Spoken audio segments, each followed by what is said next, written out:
नमस्कार, news India देख रहे हैं आप। मैं हूं आपके साथ पूजा अग्रवाल। बुलेटिन में फिर से स्वागत है आप सभी का। बड़ी खबर कठुआ से, जहां पर हमले को लेकर बड़ा खुलासा हुआ है। चश्मदीद ने बताया कैसे हुआ हमला। आतंकियों ने सेना पर किया हमला। आतंकी हमले में 5 जवान शहीद हो गए, 5 घायल हुए। ग्रेनेड से सेना के वाहन पर हमला किया गया। तो जम्मू के कठुआ में सेना और आतंकियों के बीच जारी मुठभेड़ में 5 जवान शहीद हो गए। कल शाम खबर आई थी कि आतंकियों ने सेना के वाहन पर हमला कर दिया और इस दौरान आतंकियों ने ग्रेनेड का भी इस्तेमाल किया है। ग्रेनेड फेंकने के बाद गाड़ी क्षतिग्रस्त हुई और इसमें जवान जो है वो हमले का शिकार हो गए। हमले में पहले 6 जवानों के घायल होने की खबर सामने आई थी, जिसमें 2 जवान गंभीर रूप से घायल हुए हैं। कुछ ही देर पर हमले को लेकर आए अपडेट में सामने आया कि सेना के 4 जवान शहीद हो गए हैं। इसके कुछ देर बाद एक और जवान के शहीद होने की खबर सामने आई है। कठुआ में हुए इस हमले में अब तक 5 जवान शहीद हो गए हैं। घायल जवानों का इलाज आर्मी अस्पताल में चल रहा है। उधर हमलावर आतंकियों की तलाश में सर्च ऑपरेशन चला रही है।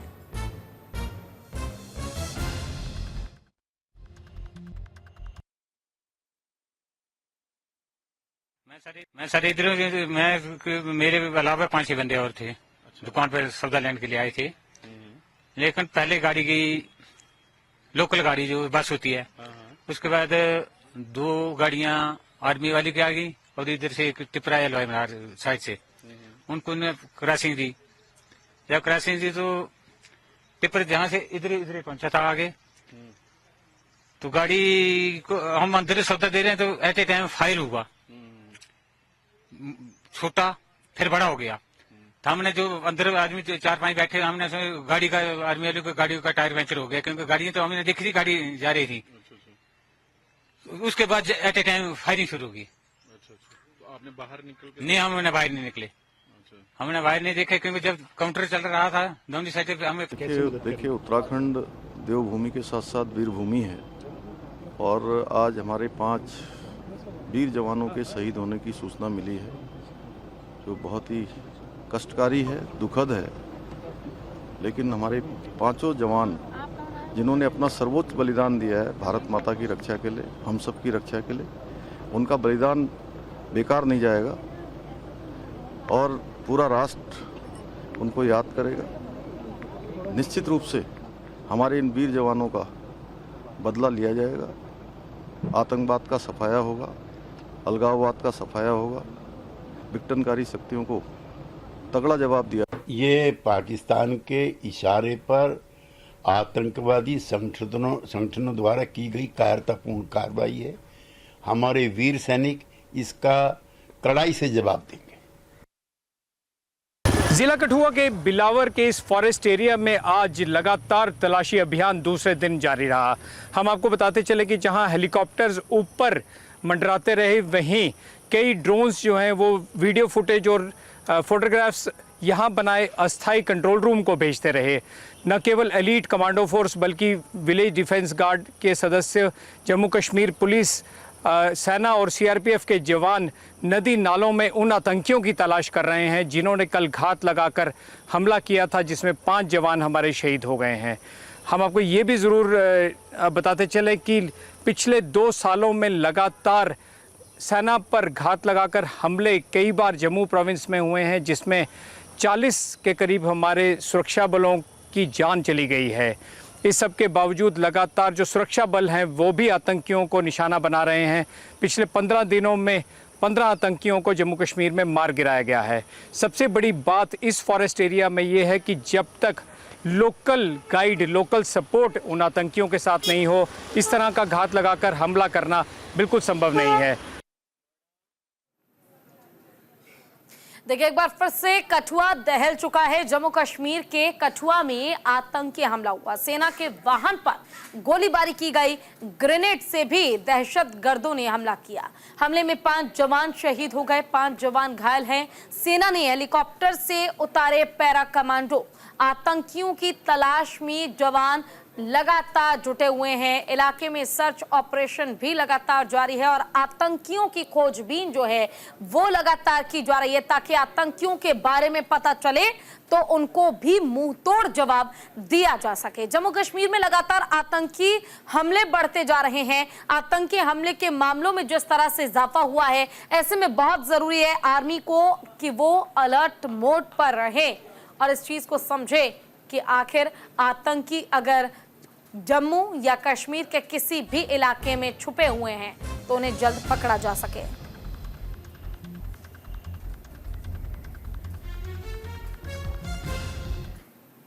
वहीं कठुआ में हमले को लेकर विपक्ष सरकार पर निशाना साध रहा है। हमारे संवाददाता आनंद कुमार सिंह ने बीजेपी महासचिव और जम्मू कश्मीर प्रभारी तरुण चुग से खास बातचीत की है। क्या कुछ कहा उन्होंने, सुनिए। राष्ट्रीय महासचिव तरुण चुग साहब हैं। सर, आप जम्मू कश्मीर के प्रभारी हैं और हालिया दिनों में ये देखा गया कि आतंकवादी घटनाएं वहां बढ़ी हैं, कैसे देखते हैं आप? जम्मू कश्मीर की घटनाएं दुखद हैं, घोर कष्टदायक हैं। आतंकी हमले करने वालों की कठोर निंदा करता हूं और देश के लिए शहादत देने वाले वीर सैनिकों को नमन है, कोटि कोटि नमन है। उनके परिवारजनों को शोक संवेदनाएं हैं। असल में जम्मू कश्मीर में लगातार शांति, स्थायी विकास और भारतीय लोकतंत्र के प्रति बड़ा अटूट विश्वास, उससे बौखलाकर आईएसआई व आतंकवादी संगठन ऐसी घटनाएं कर रहे हैं। असल में आतंकी हारी हुई लड़ाई लड़ रहे हैं। लगातार सुरक्षा बलों की कठोर कार्रवाई से भयभीत होकर बौखलाहट में ये घटनाएं की जा रही हैं। एक भी आतंकवादी बख्शा नहीं जाएगा।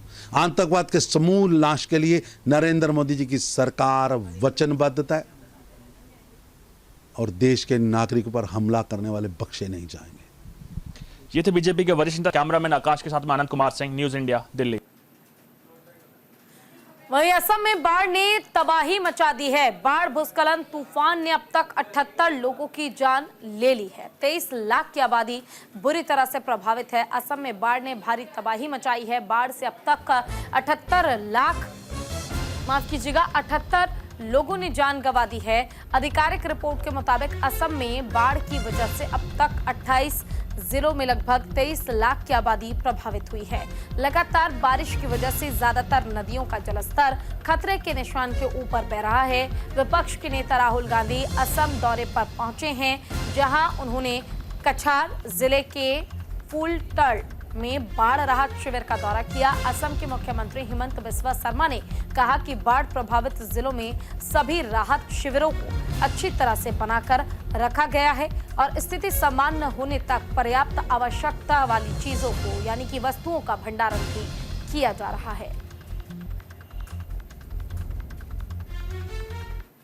आसाम की बाढ़ की स्थिति सामान्यतः हर साल कम और ज़्यादा रहती है। इस बार थोड़ा सा ज़्यादा है। मैंने भी ज़्यादा क्षेत्र को देखा है, लेकिन वहाँ के लोगों को थोड़ा सा पुराना भी इसके तैयारी का मन रहता है, क्योंकि वहाँ ब्रह्मपुत्र की बाढ़ का और उसकी जो जितनी भी छोटी बड़ी नदियाँ हैं वह रहती है। पर इस बार ज़रूर ज़्यादा हुई, कैजुअल्टी भी ज़्यादा हुई है, एरिया भी ज़्यादा इफेक्टेड रहा है। पर सभी लोग, मुख्यमंत्री भी, मंत्रिमंडल भी और मैं स्वयं भी बाढ़ एरिया को देखने भी गया। लोगों को जो टेम्परेरी उनके ठहरने की व्यवस्थाएं कर रखी है, लोग भी कोऑपरेट करते हैं वहाँ से। जैसे अपने यहाँ अगर अपन चाहे जैसी व्यवस्था करें तो स्वीकार नहीं करते हैं, पर वो बिल्कुल सड़क पे भी अगर टेंट लगा दोगे तो भी उसको अपने बच्चों के साथ रहते हैं। तो पब्लिक का भी सपोर्ट रहता है और सरकार का भी रहता है। और केंद्र सरकार ने भी खुले मन से, मुख्यमंत्री जो कह रखा है कि हमारी तरफ से जो भी सहयोग आप चाहते हो सब मिलेगा।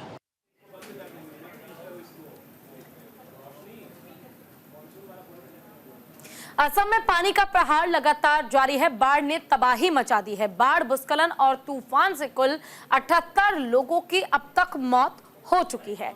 बाढ़ से 66 लोगों की मौत हुई है। वहीं 28 जिले की आबादी प्रभावित हुई है। लगभग 23 लाख लोग हैं जो बुरी तरह से प्रभावित है बाढ़ के कारण। नदियों का जलस्तर खतरे के निशान के ऊपर बह रहा है और इसका प्रभाव अब लोगों के आम जनजीवन पर भी पड़ता नजर आ रहा है।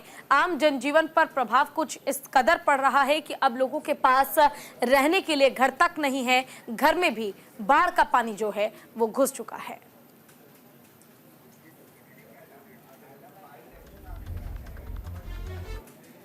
हाथरस मामले में इस वक्त की बड़ी खबर, याचिकाकर्ता विशाल तिवारी ने सुनवाई की मांग की है। सीजेआई की बेंच से की है तत्काल सुनवाई की मांग। सुनवाई के लिए सूचीबद्ध करने का निर्देश दिया गया है। हम मामले पर जल्द सुनवाई करेंगे, सीजेआई की ओर से ये कहा गया है। तो देखिए, याचिकाकर्ता की मांग ये है, डिमांड ये है कि भाई मामले में जल्दी सुनवाई होनी चाहिए, लेकिन फिलहाल सीजेआई ने कहा है कि हम जल्द मामले में सुनवाई करेंगे, लेकिन सूचीबद्ध तरीके से मामले की सुनवाई हुई ये बहुत ज्यादा जरूरी है। तो फिलहाल देखिए, जिस तरह से नीट पेपर लीक मामला हुआ और उसके बाद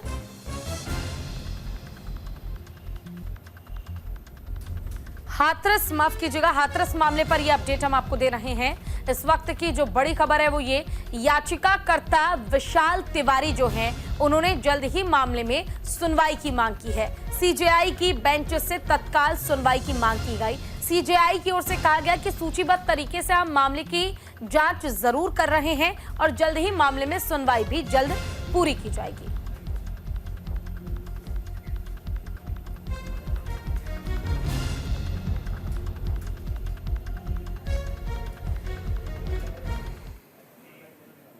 वहीं मुख्यमंत्री योगी आदित्यनाथ को सौंपी हाथरस हादसे की रिपोर्ट। सीएम ने रिपोर्ट के मुताबिक लिया एक्शन। एसडीएम, सीओ समेत 6 लोगों को किया गया है सस्पेंड। एसआईटी की रिपोर्ट में कई बड़े खुलासे हुए हैं। हाथरस हादसे में साजिश की पूरी आशंका जताई गई है। अनुमति देने से पहले एसडीएम ने नहीं किया मुआयना। आयोजक, तहसील स्तर के अधिकारी दोषी पाए गए हैं। मामले की गहन जांच की जरूरत है और रिपोर्ट भी सामने आ चुकी है। तो देखिए, एसआईटी ने हाथरस हादसे की रिपोर्ट सीएम योगी आदित्यनाथ को सौंप दी है, जिसके बाद सीएम योगी आदित्यनाथ ने रिपोर्ट के मुताबिक एक्शन लेते हुए एसडीएम, सीओ समेत 6 लोगों को सस्पेंड कर दिया। वहीं रिपोर्ट के मुताबिक आयोजक, तहसील स्तर के पुलिस अधिकारी और प्रशासनिक अधिकारियों को हादसे का दोषी बताया। वहीं रिपोर्ट के मुताबिक हादसे में साजिश के एंगल की भी आशंका जताई गई है।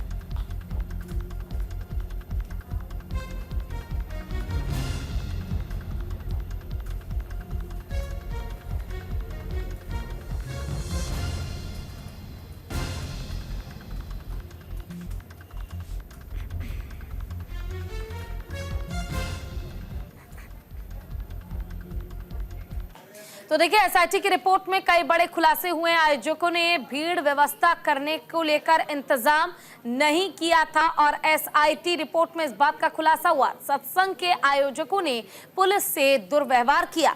बिना पुलिस वेरिफिकेशन के छोड़े गए आरोपी। वरिष्ठ अफसरों को सत्संग के बारे में नहीं थी कोई सूचना। पुलिस और प्रशासन के अफसर दोषी पाए गए हैं। हादसे के पीछे किसी साजिश से इनकार नहीं किया। सुप्रीम कोर्ट तक पहुंचा हाथरस भगदड़ कांड, जहां पर 79 सेवादार पुलिस की रडार पर हैं। एसडीएम सहित 6 अफसर सस्पेंड किए गए हैं। एसआईटी रिपोर्ट के आधार पर अगर बात करें तो अफसरों की लापरवाही सामने आई है।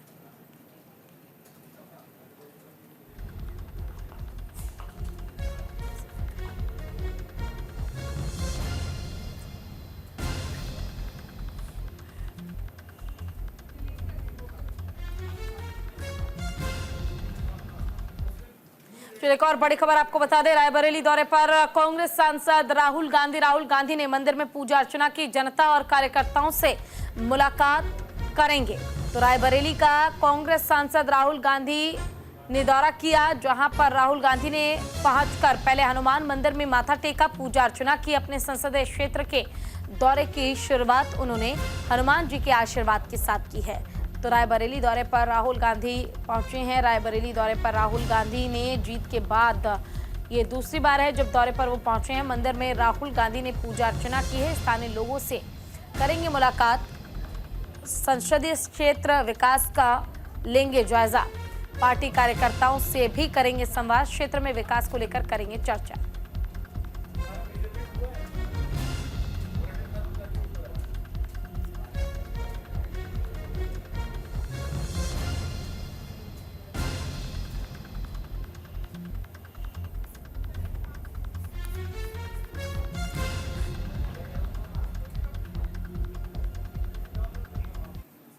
रायबरेली दौरे पर राहुल गांधी। रायबरेली दौरे पर राहुल गांधी जीत के बाद ये दूसरी बार जब पहुंचे हैं, मंदिर में उन्होंने पूजा अर्चना की है, हनुमान जी के सामने माथा टेका है, उनका आशीर्वाद लिया है, स्थानीय लोगों से मुलाकात भी करेंगे। संसदीय क्षेत्र जब पहुंचे हैं तो विकास को लेकर जायजा भी लेंगे, पार्टी कार्यकर्ताओं से भी संवाद करेंगे, क्षेत्र में विकास को लेकर भी चर्चा राहुल गांधी करेंगे।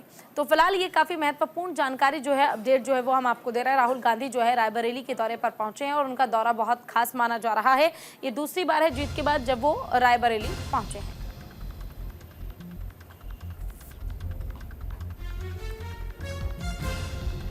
और अब अमेठी से बड़ी खबर आपको बता दें, 2 गाड़ियों के बीच टक्कर हादसे में 5 लोगों की मौत हो गई है। बस की अज्ञात वाहन से टक्कर हो गई। दिल्ली से सिवान जा रही थी बस सवार 5 लोगों की मौत हो गई है। यूपी के अमेठी से होकर गुजरने वाले पूर्वांचल एक्सप्रेसवे पर भीषण सड़क हादसा हुआ। दिल्ली से बिहार के सिवान जा रही प्राइवेट बस की आमने सामने एक अज्ञात वाहन से टक्कर हो गई। हादसे में प्राइवेट बस में सवार 5 यात्रियों की मौत हो गई, जबकि 11 लोग घायल बताए जा रहे हैं।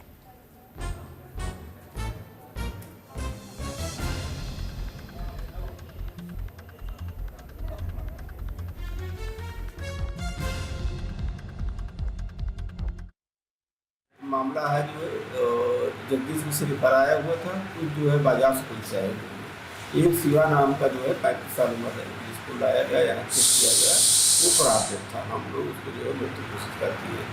शिवा नाम का पे तो बिहार का बताया जा रहा है, लेकिन पूरा इसका आईडी जो है कंफर्म नहीं है कहा है।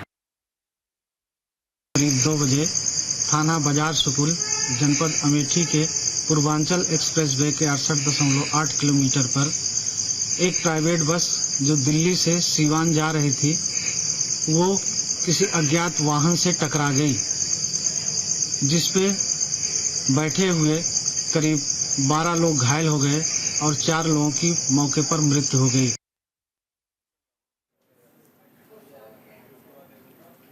बिहार के बेगूसराय में बड़ा हादसा हो गया। ऑटो और कार में भीषण टक्कर हो गई। हादसे में 6 लोगों की मौत हो गई है। तो बिहार के बेगूसराय में भीषण सड़क हादसा हो गया। ऑटो और एक कार में आमने सामने जोरदार टक्कर हो गई, जिसमें ऑटो पर सवार 6 लोगों की घटनास्थल पर ही मौत हो गई। वहीं कार चालक भी घायल बताया जा रहा है। घटना FCI थाना क्षेत्र के रतन चौक की है। घटना के बाद मौके पर अफरा तफरी की स्थिति बन गई है। मौके पर स्थानीय लोगों की भी भीड़ जुट गई है।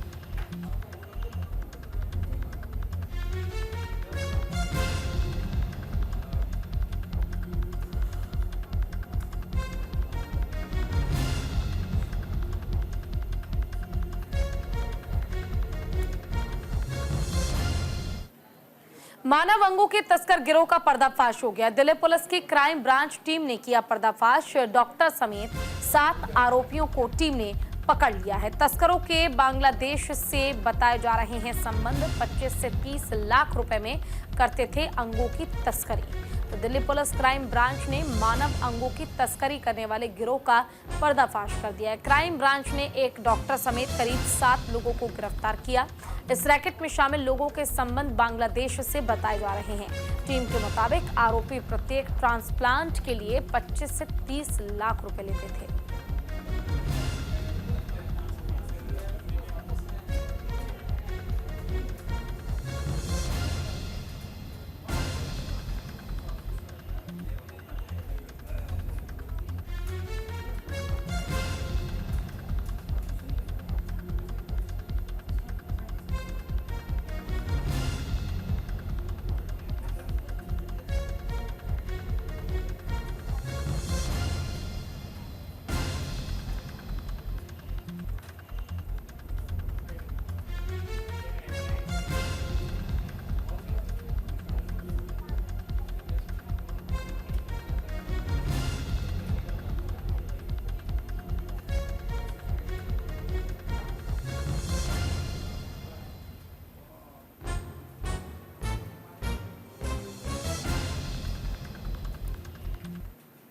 बुलेटिन में बस इतना ही। नमस्कार।